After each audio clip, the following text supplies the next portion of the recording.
Margaret Ames was supposed to be sipping espresso in Florence, remembering the love of her life. Instead, she stood frozen in her own hallway, clutching her forgotten passport and hearing something she was never meant to hear. "Once she's gone," her daughter-in-law whispered, "we'll transfer everything into our names. She's losing it anyway." Her own son didn't argue. They thought she was weak, that she was forgetful, that she wouldn't notice them stealing everything she built with her late husband. But they were wrong, because what they didn't know was that Margaret had already seen the signs, already suspected, and what they just gave her was proof. She didn't scream. She didn't cry. She just picked up her passport, walked out the door, and called her lawyer.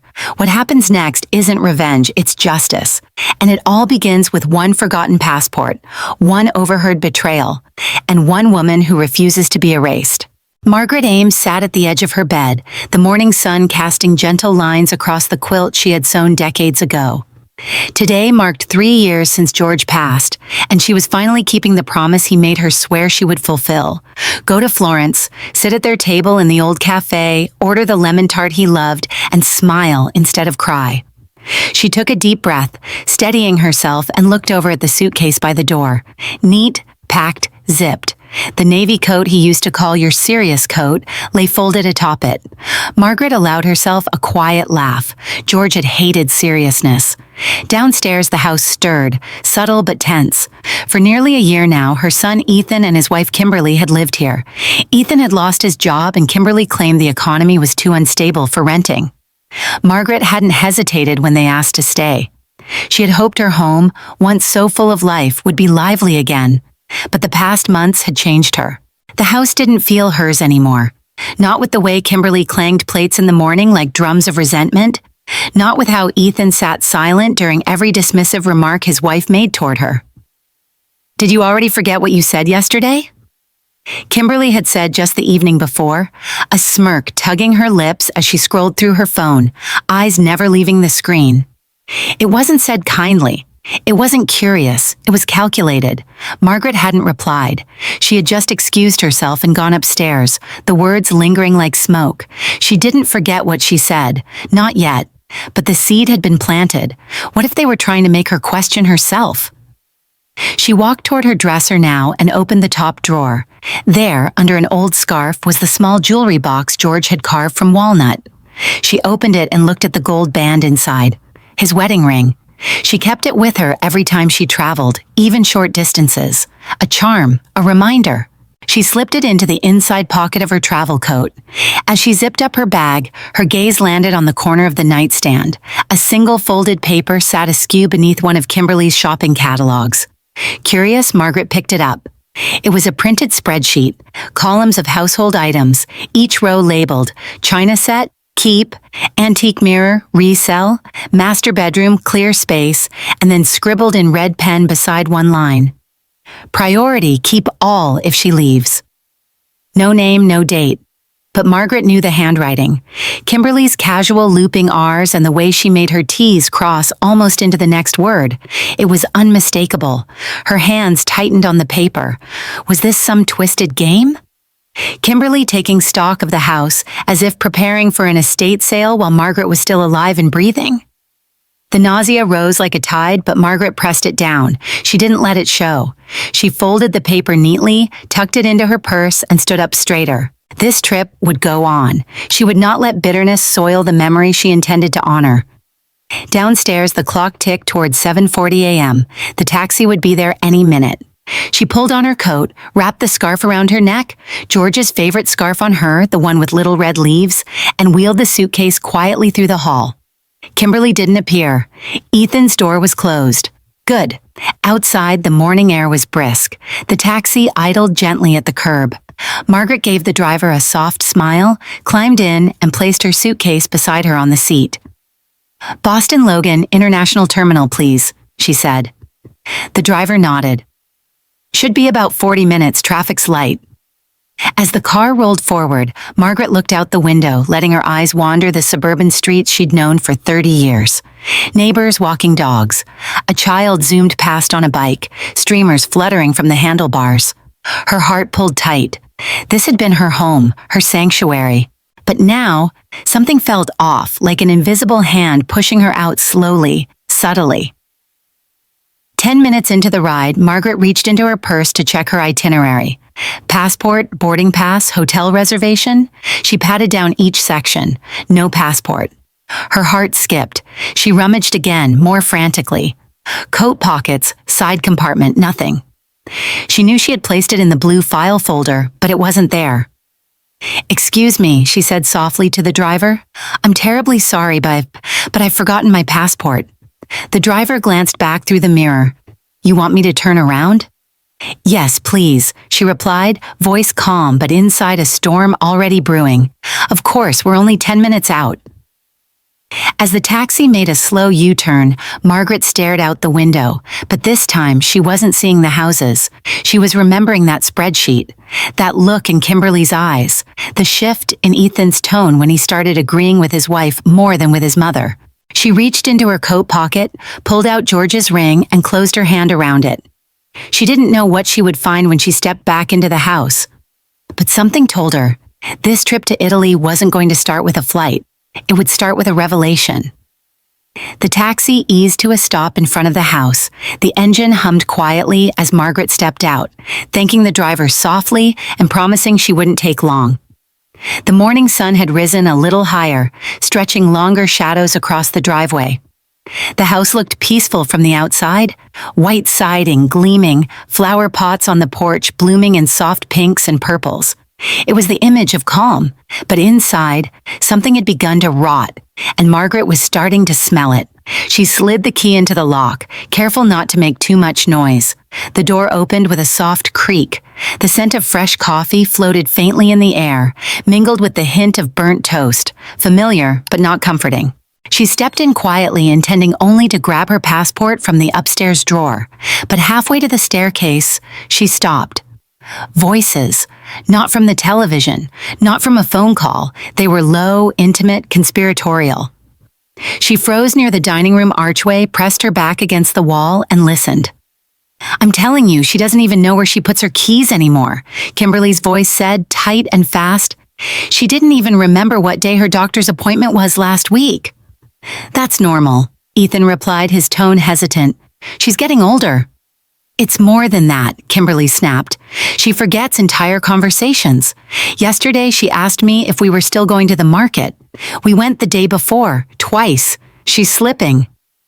She still cooks, does laundry, pays bills." "For now," Kimberly hissed, "but we can't wait. She's got no clue how much her property is worth. If we wait too long, someone else will get to it first, or she'll change the will." Margaret's stomach turned. Her fingers dug into the wall behind her. Then came the dagger. "If she dies during this trip," Kimberly said, voice chillingly casual, "it makes things a hell of a lot simpler." There was a long silence. Then Ethan said quietly, "Yeah, that would solve everything." Margaret didn't gasp, didn't flinch. She reached slowly into her purse, pulled out her phone, unlocked it, and tapped the voice memo app. She pressed record, holding the phone close to her side. Kimberly continued, "Think about it, Ethan. You grew up in this house. It should be yours anyway. We've put in time here. God knows we've put up with her enough. This place could be ours. No more groveling, no more pretending." Ethan sighed. "I just don't want to get caught up in some legal mess." "We won't," Kimberly said smoothly. "She won't even realize what's happening. And if she does, who's going to believe the forgetful old widow?" Margaret's heart thundered in her chest. Her hand trembled slightly, but she kept the phone steady. And then, without warning, the screen went dark. Her battery had died. She stared at it for a second, numb. The audio file didn't save. There would be no backup. No proof, only her memory, and the echo of their betrayal. Margaret slipped the phone back into her purse, her movements slow and deliberate. She took a breath, deep and steady, and stepped back from the wall. She didn't storm in, didn't confront them, she didn't even make a sound. Instead, she walked calmly to the stairs, ascended quietly, and entered her room. There, on the dresser, lay her passport, right where she'd meant to put it. She picked it up, checked inside for her documents, and tucked it into her coat pocket. Then, for a moment, she stood still, listening, The voices downstairs had gone silent. They thought she had left. They thought they were safe. They thought she was gone. She turned, left the room, and walked down the stairs as softly as she could. Her mind wasn't racing, it was sharpening. Like a blade being honed, she opened the front door and stepped outside into the crisp air again. The same taxi was still parked at the curb, the driver leaning on the steering wheel, scrolling through his phone. He looked up, surprised. "That was quick," he said. "Airport again?" Margaret shook her head. "Change of plans. I need to make one stop first." "No problem," he said, starting the car. "Where to?" She gave him the address without hesitation. Carla Monroe, family law attorney, friend of George. And more importantly now, the one person who could help her do this the right way, legally, thoroughly, and without warning Kimberly or Ethan. As the car pulled away from the house, Margaret didn't look back. She sat with her hands folded neatly in her lap, her passport now a symbol not of departure, but of return. Not to Italy, not yet, but to herself. They had underestimated her. They had spoken of her as if she were a fading shadow, but she was still here. She remembered every word, and she would not forget. Margaret sat quietly in the high-back leather chair across from Carla Monroe's desk, her hands clasped in her lap, posture poised but mind swirling. Carla, dressed in her signature charcoal gray blazer and soft blue blouse, leaned forward slightly, eyes kind but sharp, the way a good lawyer should be. The walls around them were lined with law books, framed degrees, and a photo of Carla and George at a charity event years ago, back when everything felt simpler. "So," Carla said, her voice steady, "you're sure about what you heard?" Margaret nodded. "Word for word, and I started recording, but my phone died halfway through." Carla didn't flinch. She simply folded her hands atop a manila folder already pulled from her cabinet. It was thick, marked with Margaret's name in bold letters. "Then we don't waste time. We start legal protection procedures immediately." Margaret exhaled, the weight of quiet determination pushing her shoulders back. Carla opened the folder and flipped to a document near the front. "You remember George updated the will a few months before he passed?" "Yes," Margaret said softly. "He said he wanted to tidy things up. I never asked questions." "Well, he was meticulous," Carla said with a faint smile. "Your husband left no room for confusion. You have full legal ownership of the house, the adjacent land, and all attached assets. There's a clause preventing anyone from challenging your mental fitness unless certified by 2 independent doctors and approved by a judge." Margaret blinked. He thought of that? "George didn't just think of it. He prepared for it," Carla said.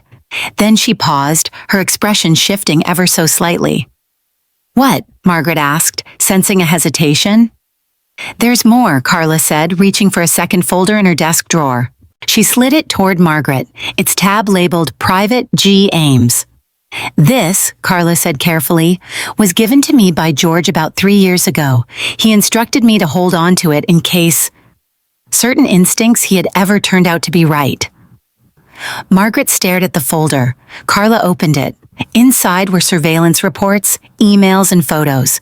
Each one dated, time-stamped, organized with meticulous care. "George suspected Kimberly was interested in your family not just for Ethan," Carla explained, "but for what Ethan would eventually inherit." Margaret leaned forward, her hands now slightly trembling. This was before they got married?" "About a month before the engagement," Carla said. "He hired a private investigator, not because he was paranoid, but because he saw patterns. Kimberly had a history of befriending older clients at her former job, some of whom conveniently changed their wills. Nothing illegal was ever proven, but George didn't want to take chances." Margaret was silent. She flipped through the report slowly, her eyes catching phrases like verbal manipulation, casual inquiry into property titles, and one entry that read, "Subject Kimberly told friend, Ethan's family has a house we'll get eventually. I'm playing the long game." It felt like a slap to the soul. Margaret had offered her home, her warmth, her kitchen, her linens, her memories, and Kimberly had made calculations.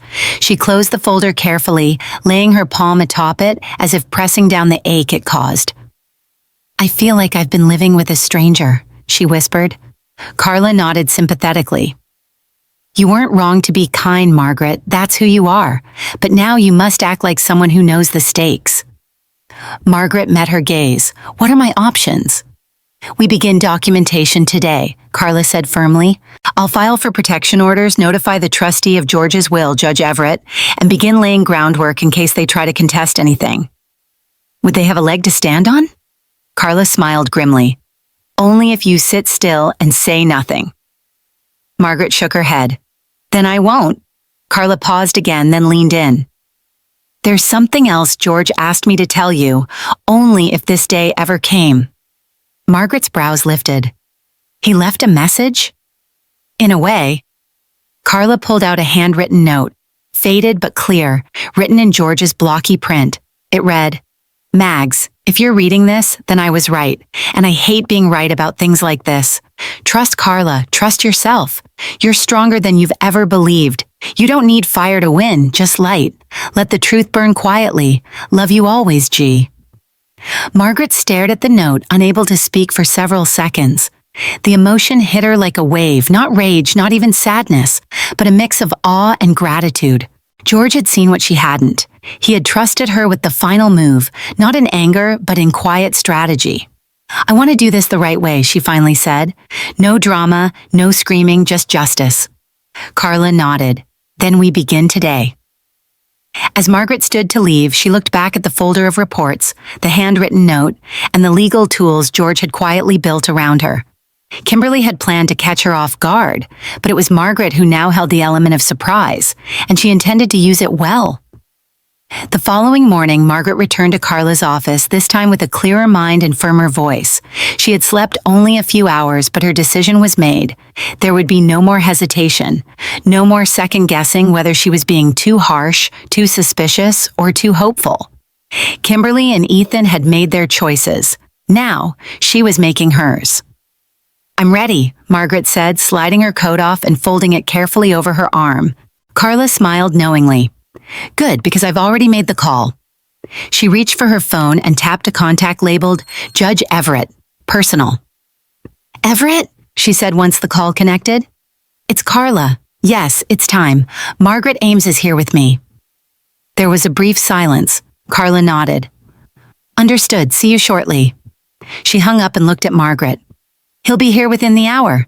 He insisted on coming in person. Judge Everett, Margaret mused. George mentioned him, but only in passing. They were friends, Carla said, went to college together, played chess every Thursday until George got sick. Everett was the one George trusted most to enforce his final wishes. Less than an hour later, a tall man with thinning silver hair and piercing hazel eyes walked into the room. He wore a dark wool coat, sharp trousers, and carried an old leather briefcase that had clearly seen decades of courtrooms. Mrs. Ames, he greeted, extending a hand. It's been a long time. Judge Everett, she said with a polite nod. Please call me Margaret. Only if you call me Robert, he said with a tired smile. As they sat, Robert opened his briefcase and pulled out a file labeled Estate Oversight, George T. Ames. The folder was thick, with several legal tabs already marked. He flipped through the first few pages and then looked Margaret squarely in the eyes. Carla told me what's happening, he said evenly. I wish I could say I'm surprised, but I'm not. Margaret tilted her head. Why not? Robert's face hardened. Because I know Kimberly. Or I did. Her father, Arthur Graham, was a dear friend of mine.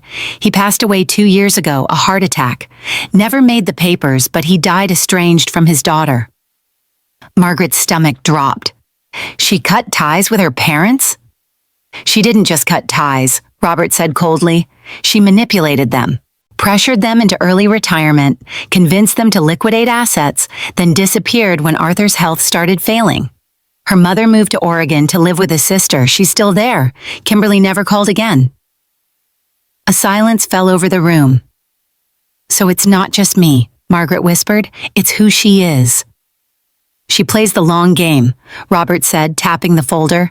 She always has. George knew it. That's why he requested I stay on as a state trustee even after retirement. Carla leaned in. We'd like to initiate protective measures, Robert. Start with a preemptive cognitive evaluation. Voluntary, of course. Margaret's concern is Kimberly might eventually claim she's unfit. Robert nodded. Smart. If we certify her as sound of mind now, it'll close that loophole entirely. Margaret gave a small, firm smile. I want them to underestimate me, but I don't want them to have any legal opening. Robert took out a separate form, placed it in front of her. We'll start with a psychological and cognitive exam. I'll assign 2 independent doctors, completely neutral. If you pass, it's notarized and sealed. I'll pass, Margaret said without a hint of doubt. After signing the paperwork, they spent the next hour organizing timelines, documentation, and official notifications. Everything was moving quietly, silently. No warning would be given to Ethan or Kimberly. As Margaret left the office that day, she didn't walk like someone afraid. She walked like someone loading arrows. And when she arrived back home, the performance began. That evening, as Kimberly walked into the kitchen, she found Margaret standing at the open fridge, looking confused. Did we run out of milk? Margaret asked softly. Kimberly raised an eyebrow. It's in your hand. Oh, Margaret looked down at the carton she was holding. Silly me. Later that night, Margaret forgot to turn off the oven. A timer beeped for 15 minutes before Kimberly finally stormed in and shut it off. Are you trying to burn the house down? Margaret just smiled vaguely. I thought I turned it off already. The next day, she lost her keys. Kimberly found them in the garden shed, wedged between flower pots. Margaret apologized, laughed at herself, played the part, each act deliberate, each fumble calculated. Ethan began to watch her with quiet concern. Kimberly grew bolder, even smug, whispering not so softly to Ethan things like, "We may not have to wait long." But while they planned, Margaret waited and watched, and every night she jotted notes in a leather-bound journal. Dates, phrases, observations. Because while they believed she was fading, she was sharpening, preparing, and the storm they thought they controlled was quietly gathering behind her eyes. The knock came at 6:12 a.m., sharp, deliberate, and loud enough to shake the front door. Kimberly jolted awake, groggy and irritated, fumbling for her robe. "Who the hell knocks at this hour?" she muttered. Ethan sat up too, blinking into the gray morning light spilling through the blinds. Another knock, firmer this time. Kimberly flung open the bedroom door and stormed down the stairs, her slippers slapping against the wood. She yanked open the front door with the force of someone expecting to scold a neighbor. Instead, she froze. 2 uniformed police officers stood on the porch, flanking a woman in a navy business suit, Carla Monroe. Behind them, an older man in a charcoal coat adjusted his scarf as he stepped forward. Judge Everett. "Mrs. Kimberly Martin," one officer asked. "Yes?" Kimberly's voice faltered. "You're being served. Legal eviction order, signed by Judge Everett. You and your husband have 48 hours to vacate the premises." "What?" Kimberly's eyes widened. This has to be a mistake. This is our house." "No," Everett said calmly, stepping forward. "It's not. It belongs solely and legally to Margaret Ames." As if summoned, Margaret appeared behind Kimberly in the doorway. Calm, composed, already dressed in a beige cardigan and dark trousers, her expression unreadable. "I believe you know my lawyer," she said quietly, nodding toward Carla. Carla offered a curt smile and handed Kimberly a thick envelope. "All the documents are inside, including copies of title ownership, legal clauses of full control, and supporting evidence of misconduct." "Misconduct?" Kimberly repeated, voice rising. Ethan came down the stairs just then, looking like a man who'd walked into the last 5 minutes of a movie he didn't understand. "Mom, what's going on?" "You're being evicted," Margaret said simply. "You have 48 hours to leave." "That's insane," Kimberly snapped. "You can't just kick us out. We live here." Margaret didn't respond immediately. She stepped forward, holding something in her hand, a small black object. A flash drive, twist 5. "Well, I didn't get the full recording from my phone," she said, voice still even. "I did install a camera in the living room 2 weeks ago, a wide-angle lens, hidden in the bookshelf." Kimberly's face drained of color. "You... what?" "I suspected things long before you said them aloud," Margaret continued, "and once I heard enough, I made sure there would be proof." She handed the flash drive to Carla, who nodded. Everything you said about waiting for her to die, about transferring ownership, about pretending she was senile, it's all on there, Carla said, her voice steady but firm. Ethan looked at Kimberly, betrayal flickering behind his eyes. You said no one would ever know. I didn't know she'd... Kimberly's voice cracked, then sharpened.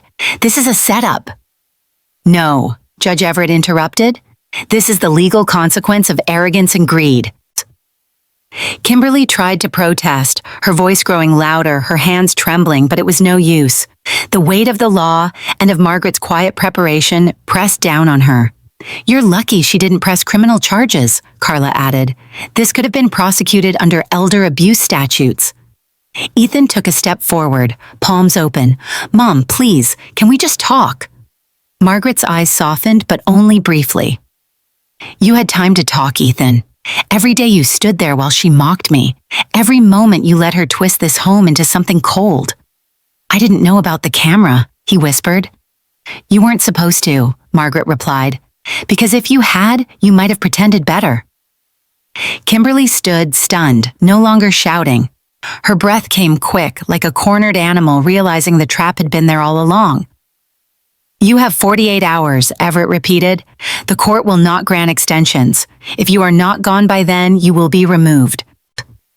The officer stepped back, signaling that their presence had served its purpose, for now. As Carla and Everett turned to leave, Kimberly backed into the hallway, shaking, muttering to herself. Ethan remained on the porch, staring at Margaret. Why didn't you tell me? He asked.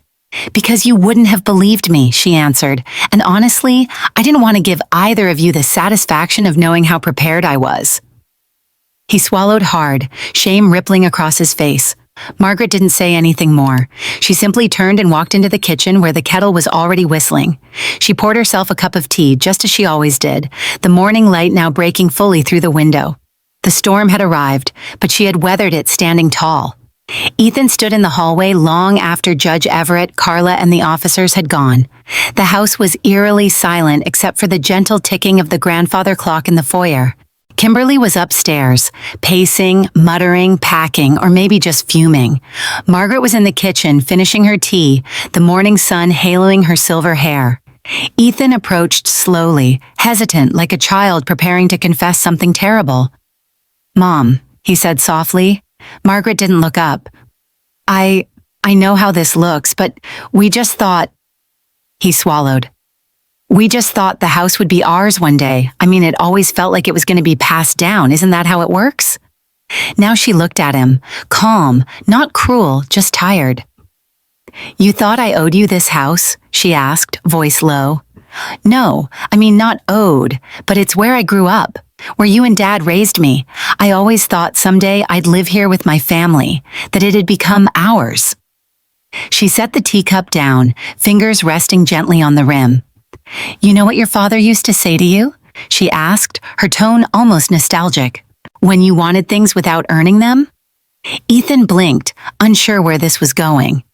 He'd say, son, nothing good ever grows where entitlement is planted. Ethan's breath hitched. The words hit harder than he expected. Margaret continued, voice still steady. You remember the apple tree in the backyard? The one Dad planted when you turned 10? He nodded slowly. You told him you wanted apples the next day. You were furious when they didn't come. I was just a kid, he whispered. Yes, she nodded.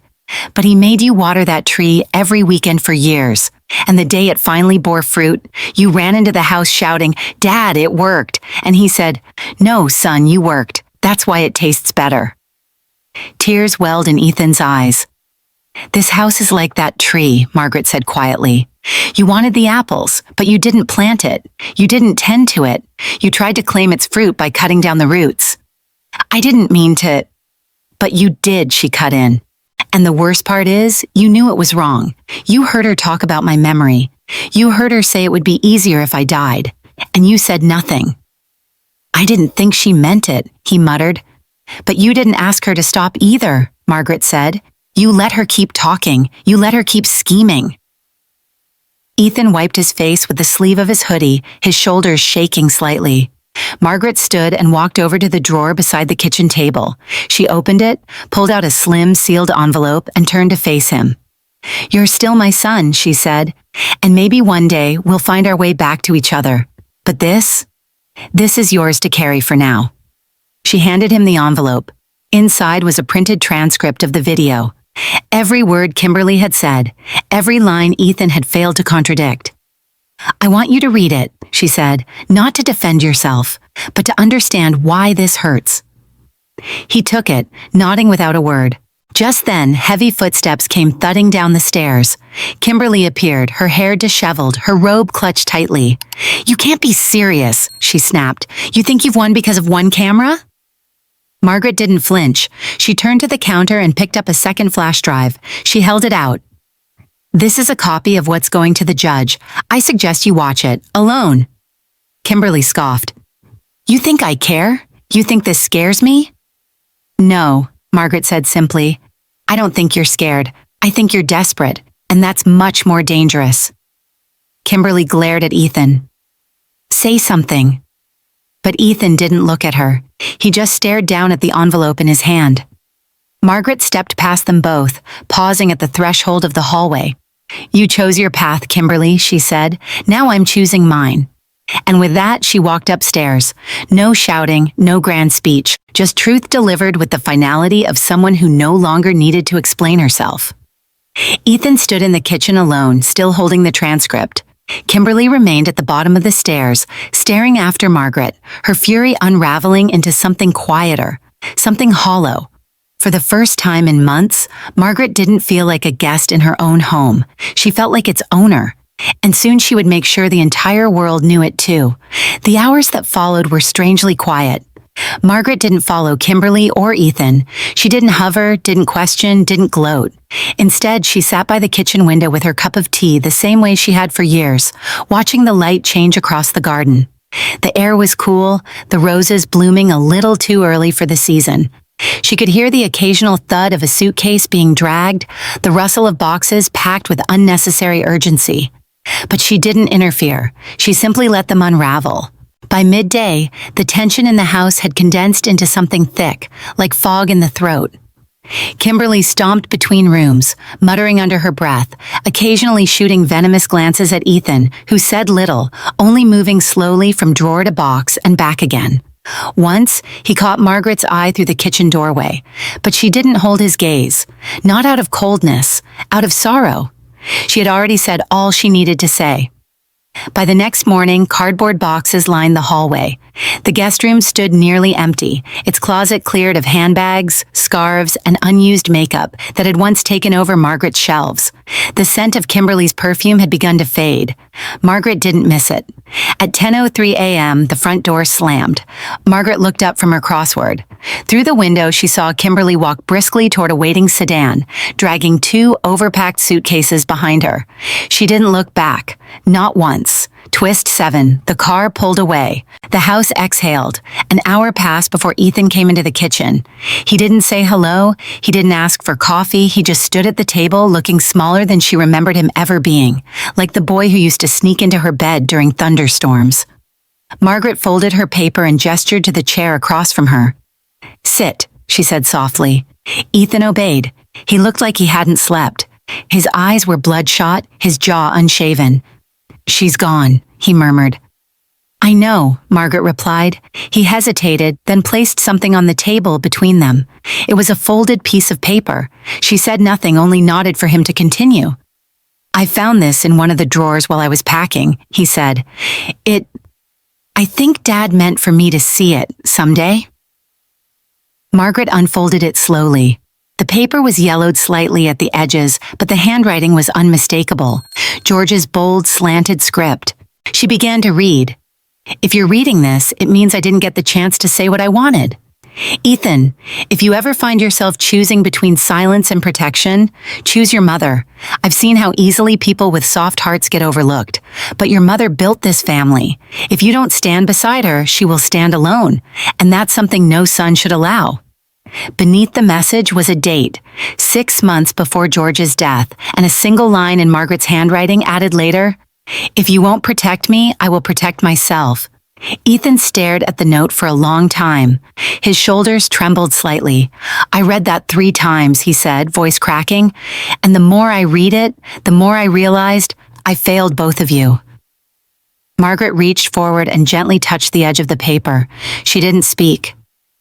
"I let her talk about you like you were furniture," Ethan continued, "like you were just something to manage, something in the way. And God, Mom, I just stood there."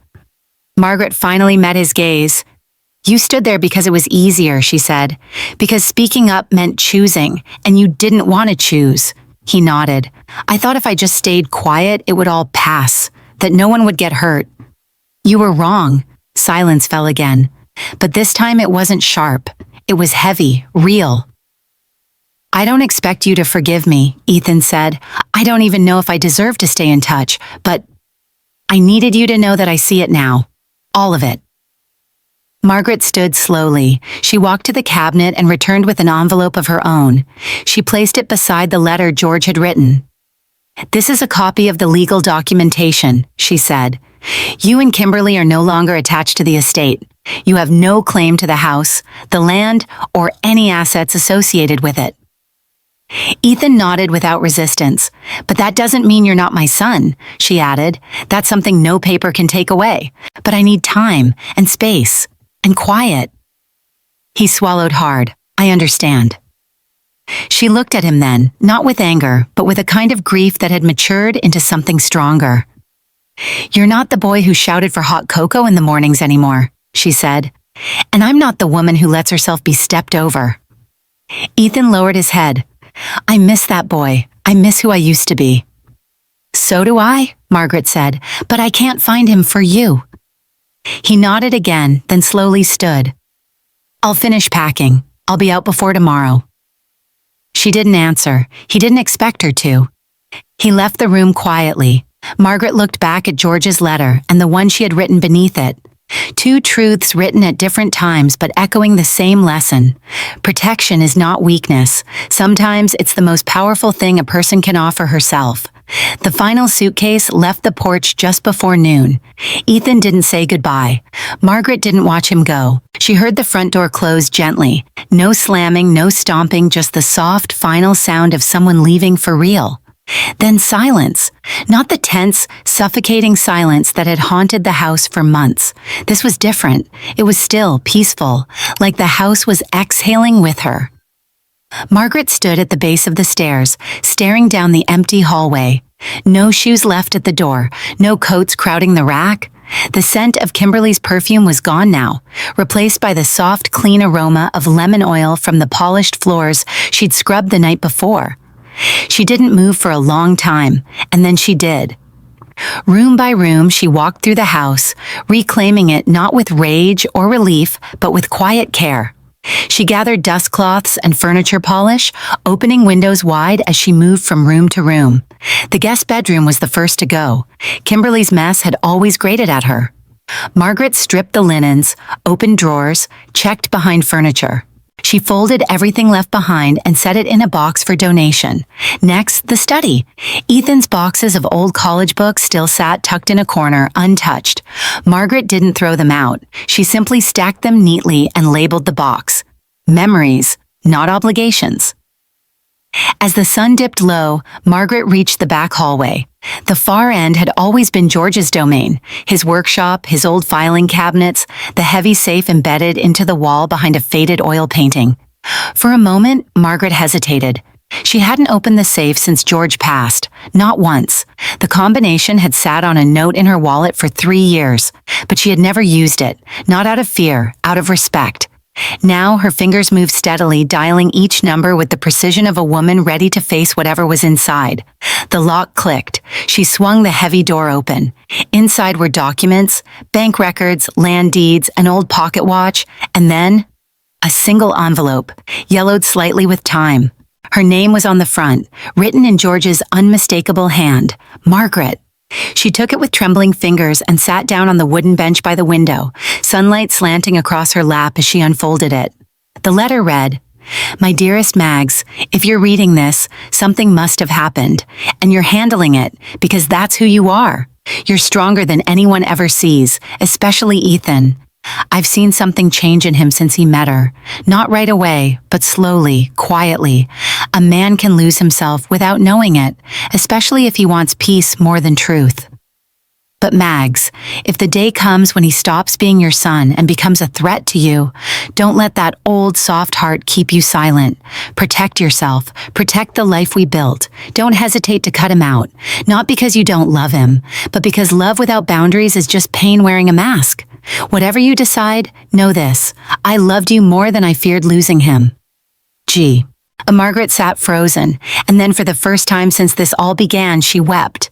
Not the quiet, restrained tears of someone holding it together, but deep, shaking sobs of a woman who had given everything and still had to fight to keep it. She cried for the boy she raised, for the man he became, for the pain of having to let him go.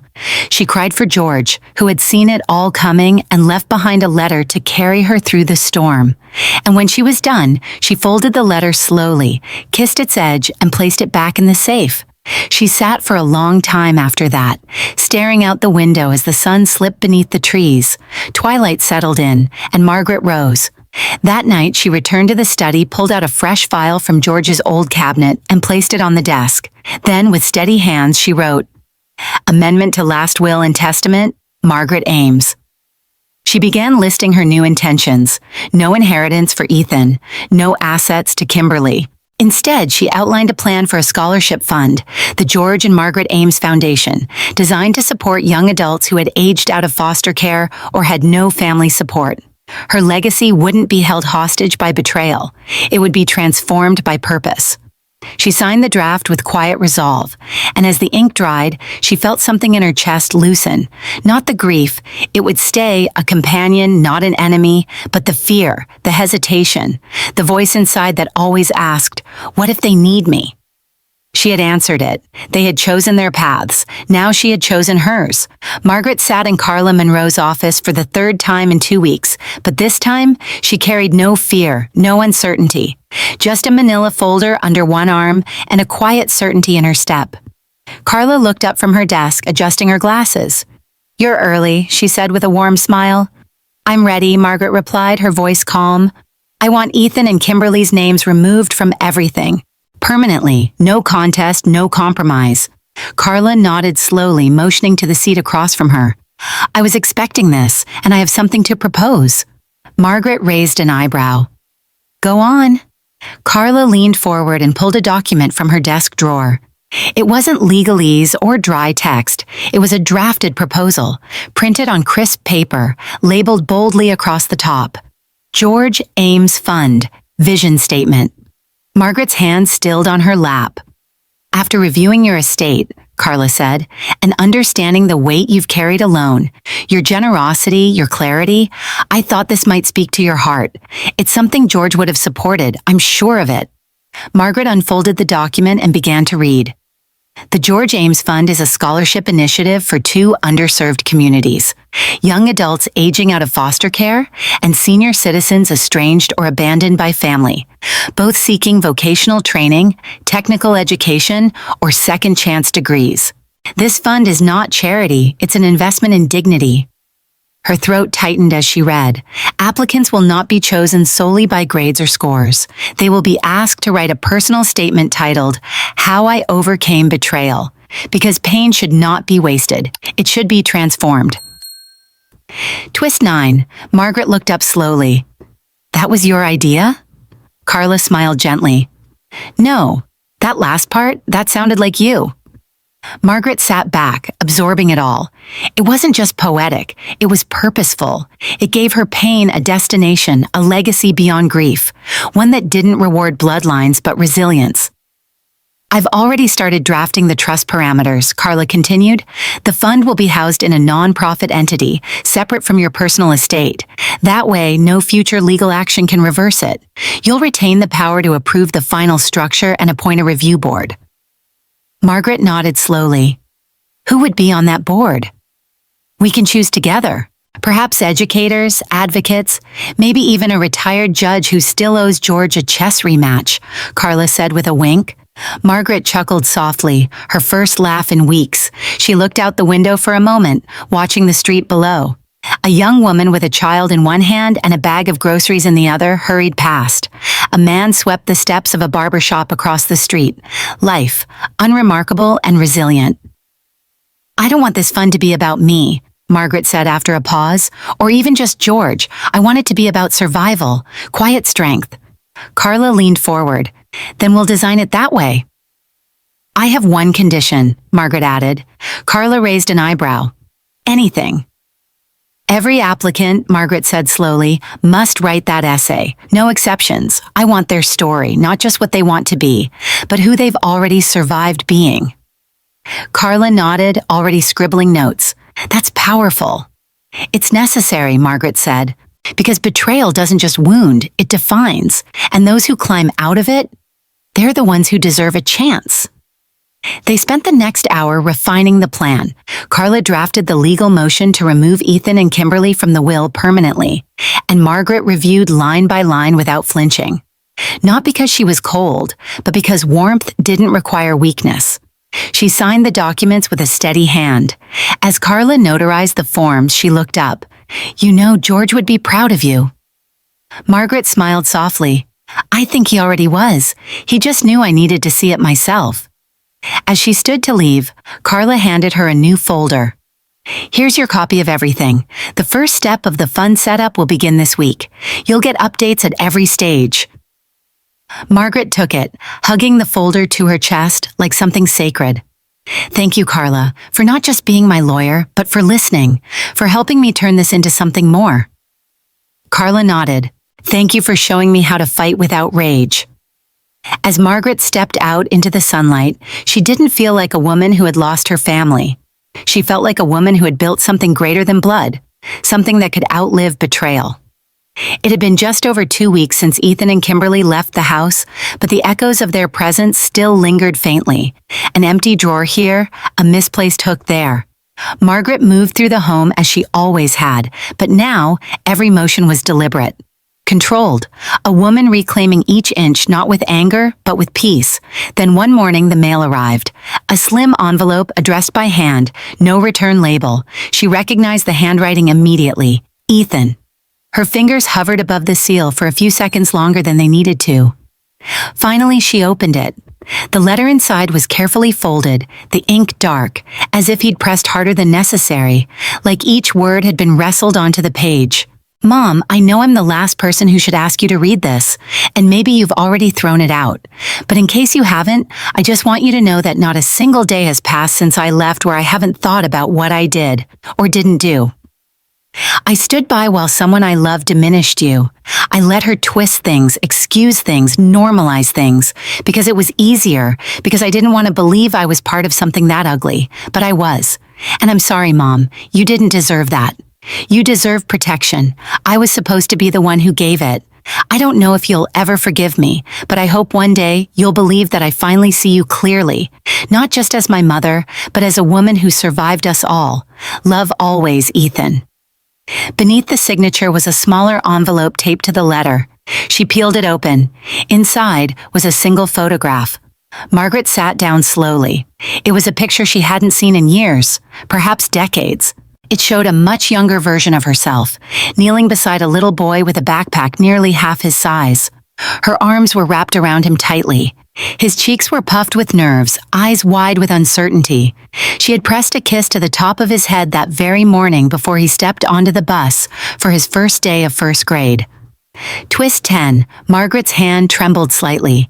She didn't cry, not yet.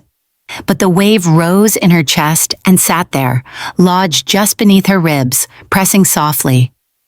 She turned the photo over. In the corner, Ethan had written one line in tiny letters. "Before I forgot who held me." She didn't reply. She didn't write him back or call or send a postcard. But she slid the photo into her wallet, behind her ID, where only she would see it, where it would stay close, hidden but not discarded, just like the sliver of love that still existed for her son, wounded but not erased. The next day, Carla called. "You might want to hear this in person," she said. An hour later, Margaret sat across from her in the office, staring at a legal document stamped and filed. It's a petition, Carla explained, filed by Kimberly. She's trying to challenge the eviction. Says it was done in retaliation, claims emotional damages, loss of stability, and implied defamation. Margaret didn't flinch. Will it go anywhere? Not a chance, Carla said with a shake of her head. Between the camera footage, the statements, and your cognitive evaluations, it's a paper tiger. The court already reviewed and dismissed it. She doesn't have a leg to stand on. And yet she tried, Margaret murmured. She's not done unraveling, Carla said, but the law has already spoken. Margaret exhaled, long and steady. Then we move forward. Carla smiled. The fun paperwork is nearly done. We've already begun early outreach to some vocational schools. Applications open next quarter. Good, Margaret said softly. Let's make sure betrayal stops with me. Carla's eyes softened. You're not bitter, are you? Margaret looked toward the window. No, I'm tired, but bitterness requires energy, and I'd rather spend what's left of mine building something than cursing what's already broken. As she left Carla's office that day, the sky was pale blue, the breeze sharp but invigorating. She walked a little slower on the way to the car, her hand brushing the edge of her handbag. Inside, the photograph sat quietly in her wallet, nestled between receipts and memory. She didn't take it out. She didn't need to. Its weight was enough to remind her of everything, of what was lost and what had just begun. The plane touched down in Florence just after noon. The sky above Tuscany was a soft, diffused blue, the kind that made everything beneath it look like a painting. Margaret stepped off the jet bridge with a leather bag slung across her shoulder and a single suitcase rolling behind her. She had packed lightly, just enough for 10 days. She didn't need much. This trip wasn't about leisure. It was about memory, about honoring a promise, and maybe, quietly, about finding a kind of closure that no courtroom, no fund, no apology could ever fully give her. She hailed a cab and gave the driver an address that had lived in her memory for over 4 decades, Via della Rose 22, a cafe tucked between a flower stall and a ceramic shop, with uneven steps and hand-painted shutters. The cafe where George had proposed. The drive was peaceful, winding through cobbled streets and rolling green hills. Italy had a way of moving slowly, of insisting you stop rushing, even when your thoughts hadn't caught up. Margaret smiled softly as they pulled up to the old cafe. It looked the same, almost eerily so. The awning had been replaced, the signage updated, but the little balcony above still sagged slightly, and the wrought iron chairs still scraped the tile in that familiar way. She stepped out, paid the driver, and stood for a moment outside. Then she entered. A bell above the door jingled. Inside, the scent hit her first. Espresso and cinnamon, warm citrus, aged wood. It smelled exactly like memory. A young woman behind the counter looked up and smiled. Buongiorno, welcome. Margaret smiled back softly. Buongiorno, I was hoping to sit at the table in the corner. The woman gestured with a grin. Of course, that's the most requested table in the house. Margaret's steps slowed as she made her way to it. It sat tucked near the window, facing the narrow street where artists often sold watercolors and musicians played during spring. George had called it our little stage to the world. She eased into the chair and let her eyes scan the space. New faces, new energy, but beneath it all, the bones of a memory intact. Would you like something to eat? The woman asked, approaching with a notepad. Yes, Margaret said. Whatever you have that's sweet but not too sugary. My husband used to love. Her voice caught slightly. The woman's expression shifted. Your husband used to come here? Margaret nodded. A long time ago, he proposed to me here, right at this table. The woman's eyes widened slightly. Wait, what was his name? George Ames, Margaret said, smiling faintly. He would have been here about 45 years ago. The woman laughed softly. My mother told me about you too. Margaret blinked. Your mother? She used to own this place before me. She worked here when she was a teenager. She said there was an American man who came every year for 3 years before he brought the one with him. She called it the love table. By 11, Margaret's breath caught. She said he always ordered a lemon biscotti and a small cappuccino, the woman continued, and that one day he told her, "I'm bringing her next time, and I'll love her until my last breath." Margaret closed her eyes. That memory had never reached her ears, not that phrasing. George had always been quietly romantic, never flowery, but to hear that he'd spoken those words to a stranger, years before proposing, it hit her like soft thunder. Not painful, just overwhelming. The woman smiled again. "I'll bring you what he used to order." Margaret nodded, unable to speak. A few minutes later, the plate arrived. Just one biscotti, golden and crisp, with a small twist of lemon zest. The cappuccino was artfully swirled with foam in the shape of a leaf. She took the smallest bite. The flavor bloomed instantly. Not because it was perfect, but because it was familiar. And as she sat there, looking out the window at the street George once called their stage, the tears came. But they weren't the ragged, gasping sobs of grief. They were quiet, gentle, like rain after a long drought. Not for the pain she had endured, but for the peace she had earned. People walked past the cafe, unaware of the small revolution happening at the corner table. A woman in her 60s, in a cream sweater and navy scarf, wiping tears from her cheeks with grace, not shame. Margaret stayed for over an hour. She finished every crumb, drank every drop of coffee, and when she finally stood to leave, she turned to the young owner and said, "Tell your mother thank you for remembering him." "I will," the woman said, "and thank you for coming back." Outside, the sky had shifted to gold. Margaret walked down the cobblestone road, suitcase in hand, the wind lightly tugging at her scarf. She didn't look back, because some memories don't live in buildings or photos, they live in us. And Margaret? She carried George with her now, not in grief, but in peace. Returning to the U.S., Margaret didn't slide back into routine. She didn't spend her days tending roses or sorting through old boxes. Something had shifted in Italy, not just emotionally but fundamentally. For the first time in years, she felt not just awake but aligned. She understood now that survival wasn't enough. She needed to speak, not with fury, not with bitterness, but with truth. And she needed to make space for others to do the same. 2 months later, in the community center's sunlit multi-purpose room, the first meeting of Quiet Dignity took place. It began with just 5 women, all over 60, all with stories too painful to share around dinner tables. Stories of sons who forgot them, daughters who mocked them, families that turned inheritance into warfare. There was Evelyn, who had been pressured into signing over her house for convenience. June, who had moved in with her daughter only to be treated like a maid. Patricia, who was slowly being pushed toward a nursing home, while her grandchildren listed her jewelry online. They shared in halting voices, embarrassed tears, nervous laughter. And Margaret listened. She listened as someone who had been there, who had sat in that precise chair of betrayal and said nothing for too long. Eventually, she told her story too. She didn't name names. She didn't need to. They understood. Because betrayal wasn't always loud. Often it came in polite tones, hidden behind good intentions, wrapped in the lie of family always does right by you. The group met weekly. Soon it grew, 10 women, then 20, then a waiting list. Margaret never advertised it.